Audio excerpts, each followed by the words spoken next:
just above my temple. There wasn't any... Oh, there was a bit of blood, but it wasn't anything serious. Ouch, sounds painful. Why are you smirking like that when you say it? It's just your imagination. Now let's see. Wonder if there's anything in the hallway that could have been used as a weapon. I'm looking for something the culprit could have used to hit you with. Oh! The sword. Yeah, I see it in the armor. I have it. There was indeed one such object lying here in this hallway. A prop sword. Are you talking about this thing here? Yes, although we did find it at the kidnapper's hideout. Wait, yes, it's possible that the culprit took it with him after using it on me. To leave no evidence behind, right? Correct. It may be worth a more thorough examination yet. Okay, so what test do you want to run on the sword? Luminol, just for prints. Yeah, a costume figure was using it. The culprit was wearing a costume at the time, so a fingerprint analysis is useless. There we go. Let's run a luminol test. It's possible that some of my blood found its way onto this. Agent Lang, may I ask for your cooperation in this matter? Like I have a choice. Sheena, call the lab boys. Understood. Except for a dab on the left side, it would appear that the blade is spotless. So it must have been the left side of the prop's sword that hit you then, right? It seems that way. Okay, I'll update the recreation with this new piece of info.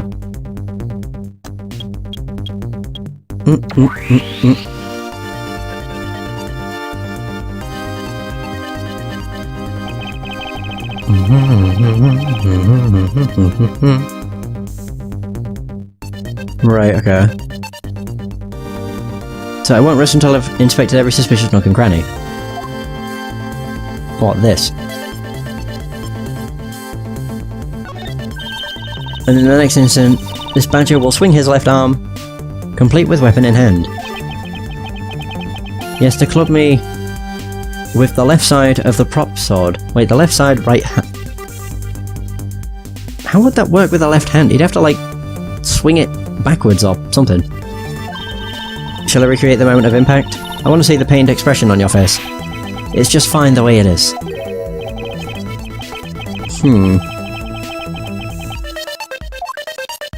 I deduced...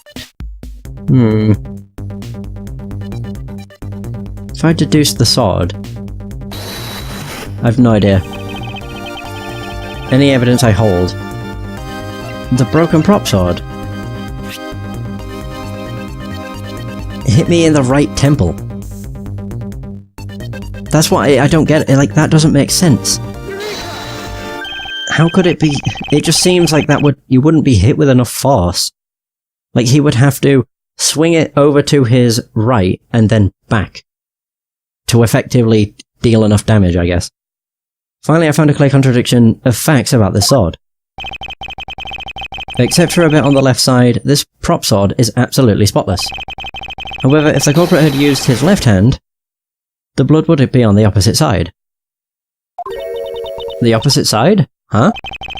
If the culprit held the sword in his left hand, then the sword's right hand would hit. Right side would hit. I see, but the blood was on the left side of the sword, right? Which means that he used his right hand to hit you. Exactly, this prop sword has a large handguard attached to the hilt. It would be impossible to hold it with two hands while wearing a costume with such big hands. Therefore, if it couldn't be the left hand or both hands, it must have been the right. I'll change it to reflect a right-handed swing. Not yet, Kay. There's no sense in changing anything yet. If you change the parameters to the right hand, it'd only create a new contradiction. Changing the prop sword to be in... okay. In the culprit's right hand would conflict with what? The gun.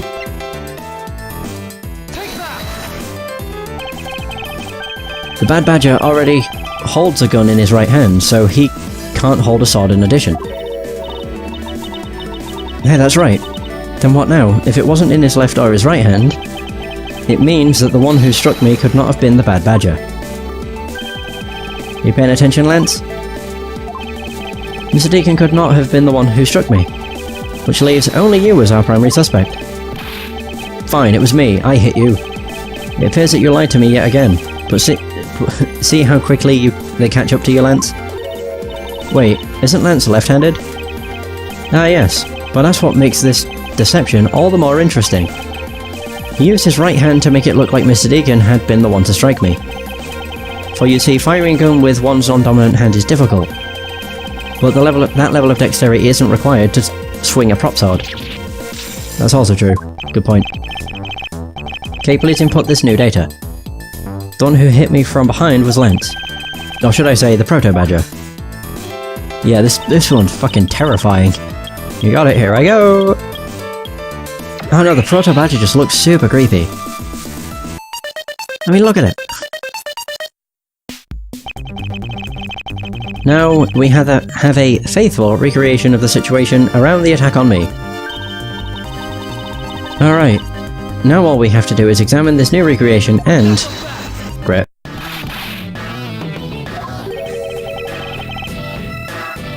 And what exactly is so funny, Agent Lang?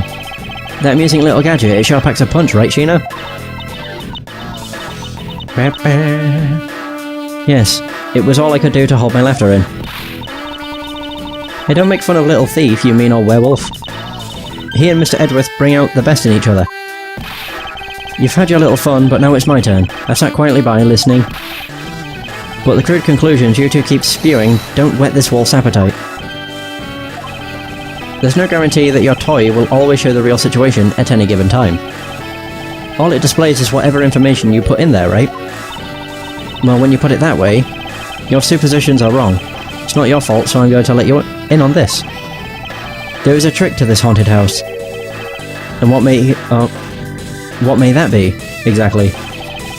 A trick beyond what your tiny imaginations can produce. Sheena! Hey, you are. Now then, what you missed, girlie, is written right here in this pamphlet. The 7 Wonders of the Haunted House, the Disappearing Badger. What is this? I'd say that someone around here is fond of theatrics. And as you can see, they set a doll down at the end of this hallway for that purpose.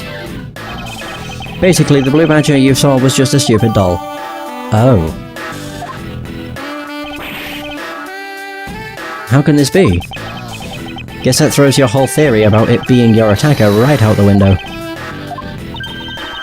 But that can't be right. Maybe the culprit hid the doll somewhere. And then, he laid down and pretended to be it instead. If the criminal couldn't even hide himself in the hallway, how could he hide a giant doll? Do you get it now? Thanks to your... presumptions, your logic started off weak. And led you to the completely wrong conclusion. Now get off your high horse. Mr. Edgeworth. Okay, I wonder if you could please input the new information for me. You don't know when to quit, do you? I can't quit. Not until I can declare that I've found the truth. Agent Lang, for the additional information you have my thanks. There you go again. Well, see if I care. Okay, I'm updating the recreation now. God, that bloody animation. Takes forever. I mean, it takes like 4 seconds, but it's forever in my book. And so there he is.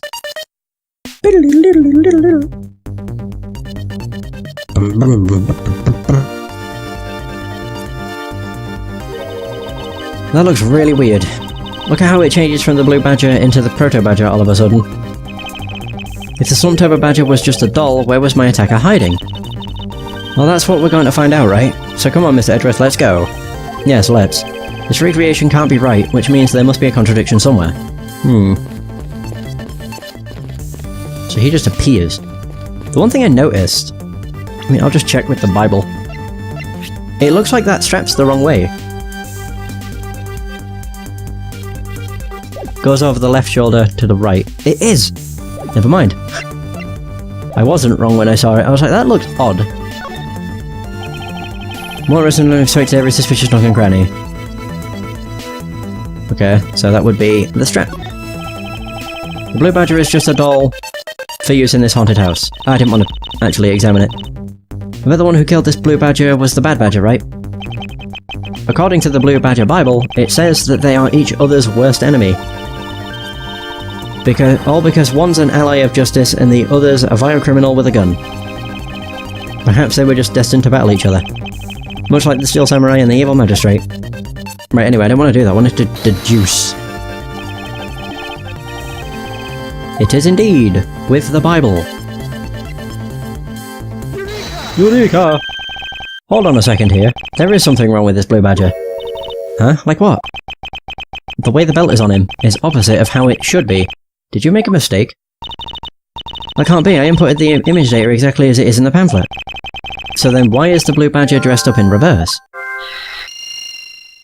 It's logic time. Yeah, we can back out of this. Logic! Or logique. Blue Badger in reverse, mirror shards. Wait, so...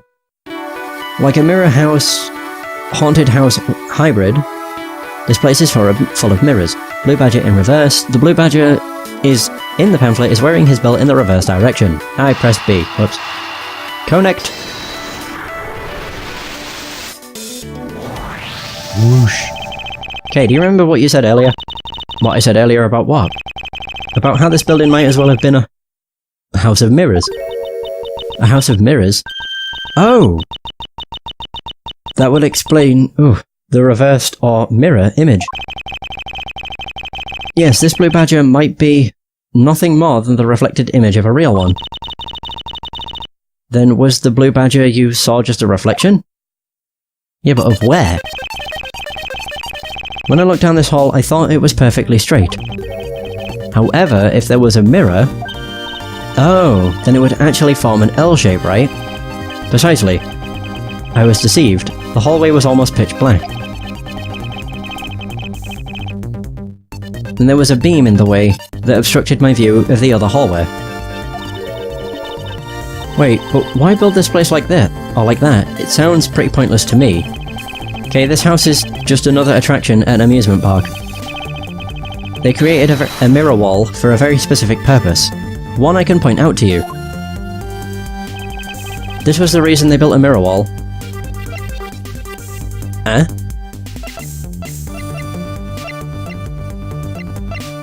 Wait, I'm confused. Oh, right. God, I've just caught it. Yeah, the disappearing badger. Duh.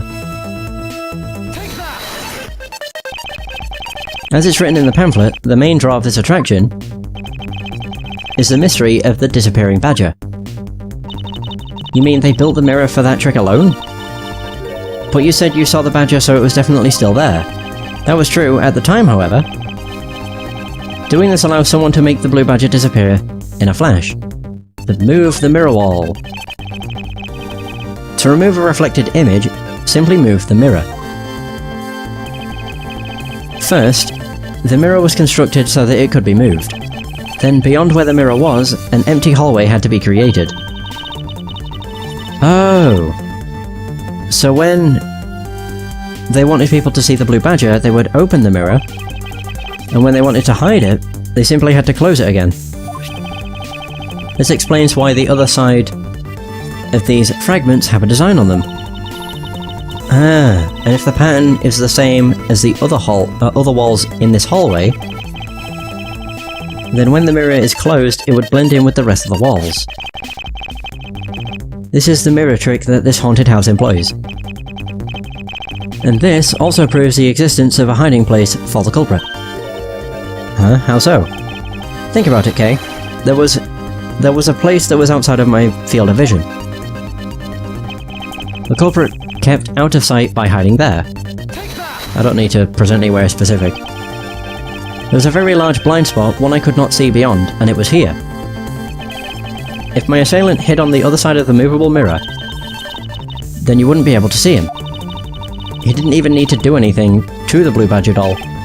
Exactly, all he had to do was wait for me on the other side of the mirror. Wait, hold on. I just thought of something. Yes?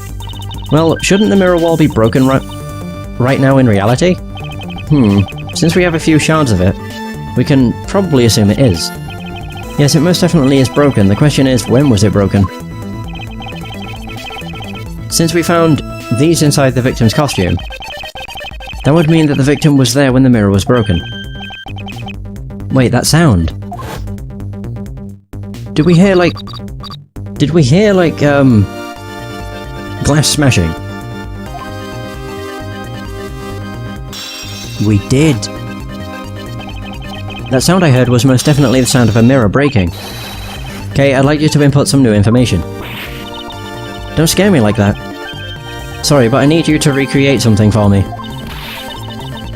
Sure, whatever you need. So what do you need anyway? If you could first recreate this hallway just before I entered the dining room. You got it.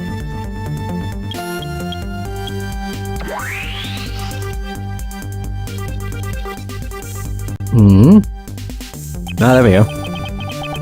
Now this, I believe this is how it was right before I entered the dining room. Although, at the time, I thought it was but a single straight hallway. And then I went inside.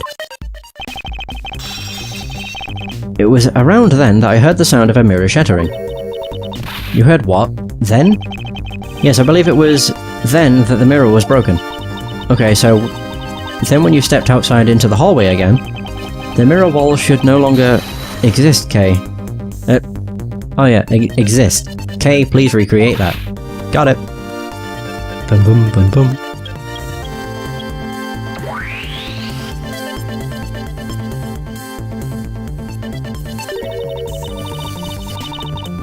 Wait, but with the mirror gone, the culprit lost his hiding spot. So where did he go in his proto-badger suit, Mr. Edgeworth? That's easy enough. With the mirror gone, he simply hid himself in the branch hallway. I think this about wraps it up. Looks like we finally solved everything. No, not yet. An even larger contradiction has now reared its head. Perhaps you did not notice, but this recreation contains a very troublesome inconsistency. The inconsistency between what I saw and recreation lies there. Take a good look at the end of the hall. Oh, there's no blue badger there. Exactly, the blue badger that I saw in reality is not here. This is the final point on this long chain of logic, the last remaining contradiction. Boom.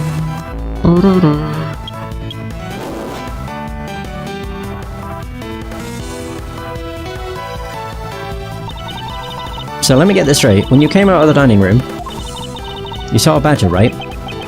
And that is precisely where the final contradiction lies. Something that shouldn't exist was there before me. Who or what do you suppose it was? I believe this is the real identity of our mystery badger. Wait. Oh, right, yeah. I was about to say, do I just prevent the profile? The badger I saw was, in actuality, the dead victim's body. Doo-doo-doo. What? Agent Lang, the entirety of my complete logic is my final decisive piece of evidence. The murder happened in the hallway of the haunted house at the time of the drop-off. And you can consider the moment I heard the mirror breaking to be the real time of death for Mr. Deacon. No! Maybe it was due to their fighting, or perhaps it was the life-shattering bullet. But no matter what the cause was, the hallway mirror wall was broken. You were in the house at the time, right? Are you telling me you missed the sound of a gunshot? He pushed it right into the suit. There were a variety of sound effects playing at the time, all for theatrics I assume. The gunshot must have blended right in. Oh, I was gonna say he could have just pushed it right next to the suit and it wouldn't have made as much of a noise. Nana, I'd like you to recall something for me. Who was it that was with the victim at the haunted house? Who was the one who had the opportunity to rob the victim of his gun and use it on him? It was you, Lance Amano. Oh, breakdown. Oh damn. Oh dear. Oh god. I'm sorry. I knew it. I'm sorry! Oh dear. So he killed Lauren's father. It's not like I had a choice. Oliver turned on me all of a sudden. He snapped and turned violent right after I hung up with you. He shoved me to the ground and straddled me. I fought back as hard as I could, grabbed his gun, and I shot him. The bullet must have went through his body and shattered the mirror. If I hadn't taken his gun and shot him first, I would have been the one you found. He's a hardened criminal. He escaped from jail. See? That's justified self-defense. My boy was only trying to protect himself. That remains to be seen, and will have to be resolved in court. Agent Lang, I leave the rest to you. As if you were the one in charge around here. Guys, arrest these two and get them out of my sight. But wait, I had nothing to do with the murder. The only person you should be arresting is Lance. Oh my god, he quite quickly turned on his son. Dad! Sorry, but you're not slipping away that easily, Mr. Ernest Amano. You tampered with the evidence so you could cover for your son. What a great dad you are, willing to risk it all. Truly touching. By the way, do you know why I'm really here? And how could I possibly know the answer to such an asinine question? You ruined me. I came all this way from across the sea just to see you, you know? You came to see... me? What's that supposed to mean? I have a few things to ask you, Mr. Romano, about a case from 10 years ago. A case from 10 years ago? Oh, what's the name of that? Oh, what's the name that you use here for that case? Sheena! Is it gonna be another one of these, like, two letters dash... Oh, it is. I wasn't even looking at the screen. It's known as the KG8 incident. Oh god. The KG8 incident? Oh, so you remember it. Good, then you'll recall that the trigger in that case was the Amano Group scandal. Specifically, the charge of an internal smuggling ring. Smuggling? There's that word again.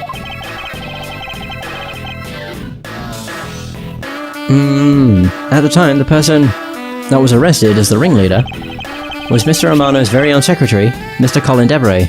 Ah. Okay. Ah, father. Even though you pushed the crime onto your then-secretary, Mr. Deveray, I always suspected that you were involved with the smuggling ring, Mr. Amano. Mr. Deveray was arrested in place of you. Which is why, when he broke out, you hid him from the police, right? You hid him in exchange for his silence on your dirty little secret. Or little dirty secret. Now. Please, calm down. I honestly have no idea what you're talking about. Pretend to be ignorant all you want.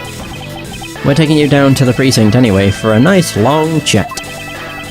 Oh god, he's sweating from everywhere. Oh, I can see sweat falling off his hands. Ugh, gross. Hold it. What the? Who the heck was that? Oh my, it's him. Wait, what? How is he here? Wait, that's what's-his-face, it's Buddy! This must have been before the first case. I don't know what the order of these are, but this must have been before the first one. I'm trying to think what the order would be. The second case, then the first case, then this case? Wait, no. It'd be the second case, then this case, then the first case? I don't really know. That's really weird. I'll take him down to the precinct if you don't mind. And who the heck are you? I'm Jacques Portsman, and I'm the prosecutor in charge of this case. Oh, Jacques, thank goodness you're here. Don't jerk me around. This is an Interpol case, so keep your paws off of my suspect. Sorry, but I can't comply. I've got the backing of the prosecutor's office. See, in this country, we prosecutors work with the police to bring cases to court. So if you could please cooperate with me here, that'd be great. Now, how about a handshake to seal the deal? Sorry, but I hate prosecutors, the whole lot of you. Guys, arrest the two suspects. Sir! Oh, I almost forgot. Prosecutor Miles Edgeworth, is it? I'd like to thank you. Thank me? Yeah, for working so hard to fulfill my goal. Hey, is that any way to thank someone? And what the heck is that supposed to mean? You were so relentless with Lance that you forced Ernest to tamper with the evidence. Thanks to that, I finally had a legitimate reason to arrest him. So, how's it feel to bite the hand that feeds you? The hand that feeds me? I'm not sure I follow. It's no use pretending with me, you're the one, right? You're the corrupt prosecutor that's working for Mr. Romano in the smuggling ring, right? No, I would never do such a thing. What the heck? Our intel's never wrong. I think that's probably Jack, or Jax. Or Jacques. I don't actually know how you'd say his name. Whatever. In your prosecutor's office, there's definitely someone working with the ring. Ah, so Agent Lund suspected my relation to Mr. Romano. That must be the real reason behind this antagonistic attitude. On top of that, your mentor was Manfred von Karma, right? There was non-stop rumours flying around about forged evidence with that guy. You're not twisting the truth behind those closed courtroom doors, too, are you? The courtroom is a place where the truth is revealed. Ha ha ha. Well, don't you worry, it's not only you. The whole lot of you can't be trusted. A prosecutor who never lost in 40 years, every defendant must be found guilty. Fueled by those ideas, is it any wonder that courts produce nothing but falsities and lies? It would seem that his disdain extends beyond just me. Prosecutors, the courts, why is this man so angry with us all? Rest assured, the next time we meet, I won't be so forgiving. Oh! So don't you forget it. The next time we meet will be the final case. Please wait. Agent Sheena. Why does Agent Lang hate all prosecutors so? Lang is the head of the long-honoured House of Lang in Zhengfa. The heads of all police-related divisions in that country were of Lang blood. Were? What do you mean by that? Aren't they still? They were revered, but that was long ago. They don't hold that sort of sway anymore. And it was all because of the courts. How can that be? A prosecutor once withheld and tampered with the evidence one of the Lang detectives found. That evidence's purity was tarnished and cost the Lang family its honour and trust. But not all prosecutors are like that. Even so, Lang will never respect the court again, or any prosecutor. So Agent Lang is a man who hates all courts, and is unwilling to forgive prosecutors. Man, what a piece of work that guy is. Come on, Jim. We better catch up. Yeah. But we still got to deliver that thing to the old man after all. Yeah, I think it must have been him. I'm still trying to figure out the bloody order. Detective Gumshoe, I believe it's time we wrapped up and headed home ourselves.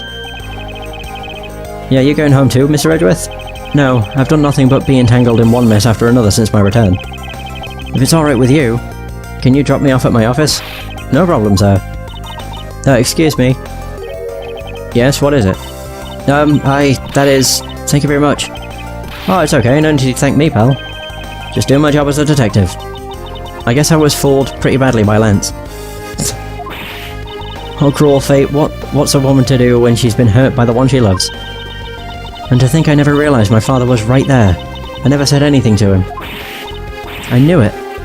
I'm a failure. There she goes again, talking to herself. Miss Pops? I wonder if you know why your father participated in the kidnapping? No, I have no idea. Your father died while he was trying to stop Lance, which means that from the beginning he had no interest in the staged self-abduction. Wait, then why did he... I believe it was because of your presence, Miss Pops. Me? Lance realised that the two of you were related, which is why he used you as a hostage to coerce Mr. Deveray into cooperating. Father, as a felon, he could not tell you of his real relation to you. However, as the Amano family butler, at the very least, he was able to watch over you. It was all he could do, but that was the shape of his overflowing love for you. Go on, speak your mind. That is... Thank you very much. You're welcome. Although, there is no need to thank me. No, Lauren, stop. I mean, this man's so much older than you. Oh my god. That's like 2 people that have fallen for Edgeworth now. Looks like you've completely stolen her away, Mr. Edgeworth. Way to go, sir. Your technique is way beyond the level of a great thief. What are you going on about now? Wow, your deducing skills may be sound, but you have no street smarts. That's Mr. Edgeworth for you. Yeah, I mean, he still hasn't figured out who I am at all. If you haven't remembered in all this time, I guess I'm just going to have to say it. This isn't the first time we've met, you know. What do you mean, pal? Mr. Edgeworth, how do you know this girl? Looks like you totally forgot me too, Gummy. Gummy? Oh. Oh. Here, maybe this will jog your memories. I promised I'd return this to you one day, remember? That single piece of cloth took me back far into my past. To the fateful day 7 years ago, when I first met the then-child Kay. And Detective Gumshoe. That's going to be the end of the episode, though. Of course it is. The end. Oh my god, what a case. That wasn't that long, though. I'd say the worst part about that, for me, was mostly the fact that the first 2 parts were over in an hour. So the other 2... Wait, actually, looking at the... Yeah, I think I only did the beginning in the previous session. But yeah, the middle parts, or middle 1 and middle 2, they took 30 minutes each. So they were both done within an hour. And I was just like, oh no. So I could have actually, in the previous session, done beginning and both middles, and then finished off with the ends. That probably would have given me enough time for a session, but it's not like it matters now. Either way, that is going to be the end of this session. God, I got the hiccups. Thank you so much for watching, I hope you have enjoyed, and until next time, take care.